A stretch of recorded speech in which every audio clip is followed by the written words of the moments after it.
Next topic है हमारे पास rule of debit and credit. So topic पढ़ने से पहले कुछ हम बुनियादी बात करते हैं। जब भी आपके पास बिजनेस में कोई ट्रांजैक्शन होगी तो उस ट्रांजैक्शन में दो पार्टीज इन्वॉल्व होंगी। एक पार्टी आपके पास कहलाती है सेलर जो कि बेचने वाला, और दूसरी आपके पास कहलाती है बायर खरीदने वाला। लाजमी बात है जब कोई ट्रांजैक्शन एग्जिस्ट करेगी, ट्रांजैक्शन अगर होगी, तो जब तक उसमें दो लोग नहीं होंगे तो ट्रांजैक्शन कंप्लीट नहीं होगी। तो जब भी आपके पास बिजनेस में कोई ट्रांजैक्शन होगी उसमें दो लोग, दो पार्टीज इन्वॉल्व होंगी। एक पार्टी कहलाएगी सेलर, एक पार्टी कहलाएगी बायर। और एक इंडिविजुअल ट्रांजैक्शन के दोनों पार्टीज के पर्सपेक्टिव से दो इम्पैक्ट होंगे। एक इंडिविजुअल ट्रांजैक्शन के बोथ पार्टीज के पर्सपेक्टिव से डबल इम्पैक्ट होंगे। कैसे सर? लेट सपोज मैं यहाँ से उतरता हूँ, घर पे स्टोर जाता हूँ कुछ सामान परचेज करने के लिए। मैं मेडिकल स्टोर जाता हूँ, वहाँ से कोई मेडिसिन परचेज करता हूँ। सर ट्रांजैक्शन हो रही है, मैं मेडिसिन परचेज कर रहा हूँ। पर ट्रांजैक्शन का मोड क्या है, ट्रांजैक्शन क्या है मेरी, मैं मेडिसिन परचेज कर रहा हूँ। दो पार्टीज कौन है? एक मेडिकल स्टोर पे जो बैठा हुआ है दुकानदार वो, एक मैं कस्टमर। अब एक ट्रांजैक्शन है, दो पार्टीज इन्वॉल्व हैं, सेलर मेडिकल स्टोर वाला, बायर मैं खुद। इस एक ट्रांजैक्शन के दोनों पार्टीज के पर्सपेक्टिव से दो इम्पैक्ट होंगे। सर मैं जब कोई चीज़ खरीदूंगा, मेडिसिन परचेज करूंगा, तो मेरी जेब से कुछ पैसे जाएंगे और उसके बदले में मुझे उसके अगेंस्ट में दवाइयाँ मिल जाएंगी। तो मैं बायर, मेरे पर्सपेक्टिव से इस ट्रांजैक्शन के दो इम्पैक्ट क्या हुए कि मेरे पास से पैसे गए, मेडिसिन मिल गई। जबकि सामने जो सेलर बैठा था उसके पर्सपेक्टिव से इस ट्रांजैक्शन के दो इम्पैक्ट क्या हुए, उसके पास से पैसे आए और वो जगह जहां वो दवाई पड़ी थी अब वो खाली हो गई क्योंकि वो दवाई मैंने ले ली। तो उसके पास से मेडिसिन गई, पैसे आए, मेरे पास से पैसे गए और मेडिसिन आ गई। तो एक ट्रांजैक्शन है, दो पार्टीज इन्वॉल्व हैं, दोनों पार्टीज के पर्सपेक्टिव से इस एक ट्रांजैक्शन के दो इम्पैक्ट हैं। एक के पास से पैसे गए, सामान मिला, दूसरे के पास पैसे आए, सामान गया। सर इस डबल इम्पैक्ट को किसी ट्रांजैक्शन के किसी भी पार्टी के पर्सपेक्टिव से डबल इम्पैक्ट के होने को हम कहते हैं प्रिंसिपल ऑफ डुअलिटी। और प्रिंसिपल ऑफ डुअलिटी क्या होता है कि सर जब भी कोई ट्रांजैक्शन होगी और ये जो आपके पास डबल इम्पैक्ट हैं इसको हम कहते हैं डेबिट और क्रेडिट होना। डेबिट और क्रेडिट होना।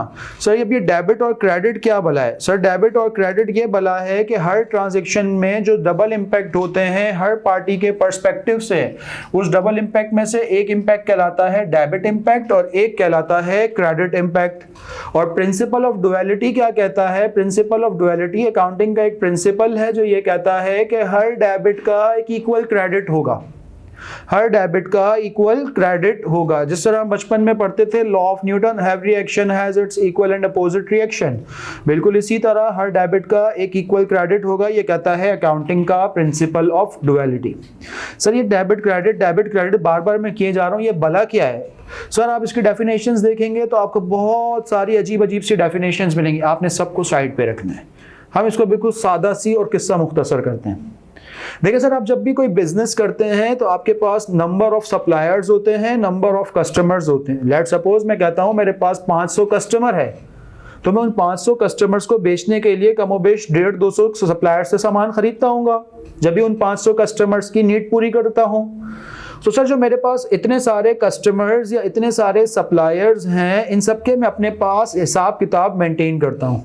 जैसे उर्दू की ज़बान में मैं कहता हूँ खाता, इंग्लिश में कहता हूँ टी अकाउंट, अकाउंटिंग की ज़बान में मैं उसे कहता हूँ लेजर। तो बेसिकली लेजर क्या है? लेजर मेरे पास एक डॉक्यूमेंट है जिसमें मैं किसी इंडिविजुअल कस्टमर या सप्लायर का बैलेंस मेंटेन करता हूँ। लेट सपोज मेरा एक कस्टमर है जिससे मेरा वॉल्यूम ऑफ ट्रांजैक्शन बहुत ज़्यादा है, रोज़ की मेरी उससे 3-4 ट्रांजैक्शन होती हैं, महीने की मेरी उससे कोई 60-70-80 ट्रांजैक्शन होती हैं। तो मुझे अपने पास उसका प्रॉपर हिसाब मेंटेन करना होता होगा। आज मैंने इसको इतने रुपए का सामान बेचा, इससे इतने पैसे रिसीव हुए, अब मुझे इससे इतने पैसे लेना है। फिर मैंने इसको फर्दर इतने रुपए का सामान बेच दिया तो इससे मुझे अब इतने पैसे लेने हैं, इतने मिल गए, इतने बाकी हैं। तो ये सारी चीज़ें हैं जिस जगह में मेंटेन करता हूँ उसको मैं उर्दू की ज़बान में कहता हूँ खाता, इंग्लिश में मैं कहता हूँ टी अकाउंट, जबकि अकाउंटिंग की ज़बान में उसे मैं कहता हूँ लेजर। सर से मैं टी अकाउंट क्यों कहता हूँ, इसकी शेप आपको अगर अपनी स्क्रीन पे नजर आ रही होगी, क्योंकि ये जो इंग्लिश का अल्फाबेट कैपिटल टी है उसको हम उस फॉर्म में बनाते हैं। तो आपके पास ये कैपिटल टी की फॉर्म में बना हुआ होगा लेजर, ठीक है। अब इस लेजर की आपको नजर आ रही होंगी दो साइड्स। इस लेजर की आपके पास दो साइड्स आपको नजर आ रही होंगी। एक पे मैंने लिखा हुआ है लेफ्ट हैंड साइड, एक पे मैंने लिखा हुआ है राइट हैंड साइड। सर ये जो लेजर या टी अकाउंट की लेफ्ट हैंड साइड है इसे हम कहते हैं डेबिट साइड। तो आज से याद रखिएगा, जब भी आपसे कोई पूछे व्हाट इज डेबिट, तो हमारा आंसर छोटा सा और मुख्तसर, the left hand side of T account is called debit side, and what is credit, the right hand side of T account is called credit side. अगर आपके दिमाग में आज से पहले कोई मिसकंसेप्शन थी कि डेबिट का मतलब बढ़ना, क्रेडिट का मतलब कम होना, तो अब इसको दिमाग से निकाल दें। सर टी अकाउंट की जो लेफ्ट हैंड साइड है वो आपके पास कहलाएगी डेबिट साइड, और जो राइट हैंड साइड है वो कहलाएगी क्रेडिट साइड। ये तो हो गई डेबिट और क्रेडिट की डेफिनेशन या उसकी अंडरस्टैंडिंग। सर अब ये रूल्स क्या है, rules of debit and credit क्या है? सर रूल्स का मतलब क्या होता है? कानून जो मनोअन एज इट इज जैसे बनाए जाए वैसे फॉलो किए जाएं। तो अकाउंटिंग के भी कुछ बेसिक रूल्स हैं, rules of debit and credit जिन्हें हम कहते हैं। इसके अंडरस्टैंडिंग या बैकग्राउंड समझने के लिए ये बात समझ लीजिए कि आपको मैंने बताया था कि जितनी भी फाइनेंशियल अकाउंटिंग होती है वो 5 चीजों के गिर्द घूमती है, जो अकाउंटिंग के एलिमेंट्स या पिलर्स कहते हैं, जिसे हम एसेट्स, लायबिलिटीज, कैपिटल, इनकम और एक्सपेंसेस। सर जब भी आपके पास बिजनेस की कोई ट्रांजैक्शन होगी, जब भी आपके पास बिजनेस की कोई ट्रांजैक्शन होगी, तो उसमें आपके पास उस ट्रांजैक्शन में ये 5 चीजों के गिर्द ही घूम रही होगी। कोई एक चीज बढ़ रही होगी, कोई एक चीज कम हो रही होगी, या दोनों एक ही चीज बढ़ भी रही होगी, कम भी हो रही होगी, या दोनों चीजें बढ़ रही होंगी या दोनों चीजें कम हो रही होंगी। वो 5 चीजें हमारे पास क्या हैं? ये 5 जो है हमारे पास एलिमेंट्स हैं, ये कहलाते हैं एसेट्स, लायबिलिटीज, कैपिटल, इनकम और एक्सपेंस। सर जब भी आपके पास बिजनेस की कोई भी ट्रांजैक्शन हो रही होगी तो उस ट्रांजैक्शन के नतीजे में इन 5 चीजों में ही कोई ना कोई चीज में इजाफा हो रहा होगा या कमी आ रही होगी। या तो आपके पास एसेट्स बढ़ रहे होंगे या कम हो रहे होंगे, या तो आपके एसेट्स इंक्रीज हो रहे होंगे या आपके एसेट्स कम हो रहे होंगे, डिक्रीज हो रहे होंगे उस ट्रांजैक्शन के नतीजे में, या फिर आपकी लायबिलिटीज जो हैं वो डिक्रीज हो रही होंगी या इंक्रीज हो रही होंगी।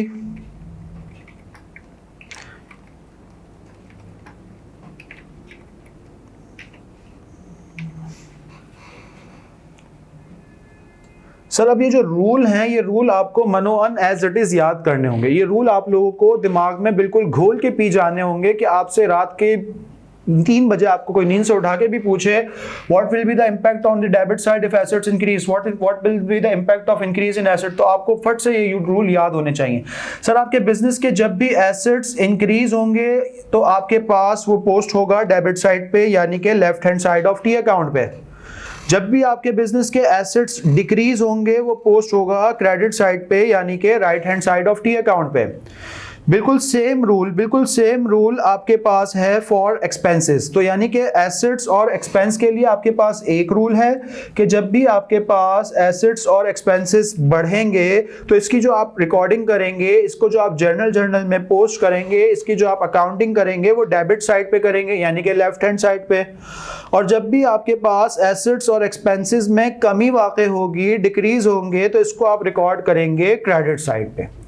तो यानी कि एसेट्स और एक्सपेंस के लिए हमारे पास एक रूल है, जब जब एसेट और एक्सपेंसेस इंक्रीज होंगे, बढ़ेंगे, इसको आप पोस्ट करेंगे डेबिट साइड यानी कि लेफ्ट हैंड साइड पे, और जब भी इसमें कमी वाक़ई होगी, डिक्रीज होंगे, तो इसको आप पोस्ट करेंगे क्रेडिट साइड पे। इसका सेम आपके पास रिवर्स रूल बाकी 3 एलिमेंट्स के लिए है, लायबिलिटीज, इनकम और कैपिटल के लिए। जब जब आपके बिजनेस की लायबिलिटीज, कैपिटल और इनकम इंक्रीज होगी तो उसको आप रिकॉर्ड करेंगे क्रेडिट साइड पे। और जब जब डिक्रीज होगी तो उसको आप रिकॉर्ड करेंगे डेबिट साइड पे। तो आसानी के लिए अगर हम इसको समझ लें, अंडरस्टैंडिंग के लिए, तो आप अगर एसेट और एक्सपेंस का रूल अपने दिमाग में बिठा लें तो बाकी तीन का ऑटोमेटिकली आपको पता चल जाएगा कि सर एसेट्स और एक्सपेंसेस के लिए एक रूल है और बाकी तीन के लिए एक रूल है। हमारे बिजनेस के जब भी एसेट्स इंक्रीज होंगे उसको हम अकाउंट फॉर करेंगे डेबिट साइड पे, और जब डिक्रीज होंगे तो हम अकाउंट फॉर करेंगे क्रेडिट साइड यानी कि राइट हैंड साइड पे। बिल्कुल इसी तरह जब भी हमारे बिजनेस की लायबिलिटीज, कैपिटल और इनकम बढ़ेंगे इसको हम रिकॉर्ड करेंगे क्रेडिट साइड पे, और जब कम होंगे तो उसको हम रिकॉर्ड करेंगे डेबिट साइड पे। अगर हम इसको अंडरस्टैंडिंग के लिए समझ लें अपने पास, लेट सपोज यहाँ पे हमने फॉर्मेट बनाया था जनरल जर्नल का।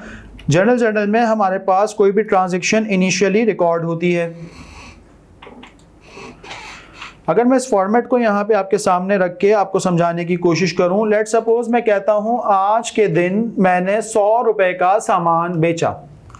सर बिल्कुल आसान रूल है जर्नल एंट्री रिकॉर्ड करने का, जर्नल एंट्री पोस्ट करने का। आप सबसे पहले मैंने आपको एक बात बताई, बिजनेस में जब भी कोई ट्रांजैक्शन होगी, आपके सामने कोई ट्रांजैक्शन प्रेजेंट हो, आप उसमें से पहले तो दो इम्पैक्ट बाहर निकालें कि दो काम इसमें हो क्या रहे हैं।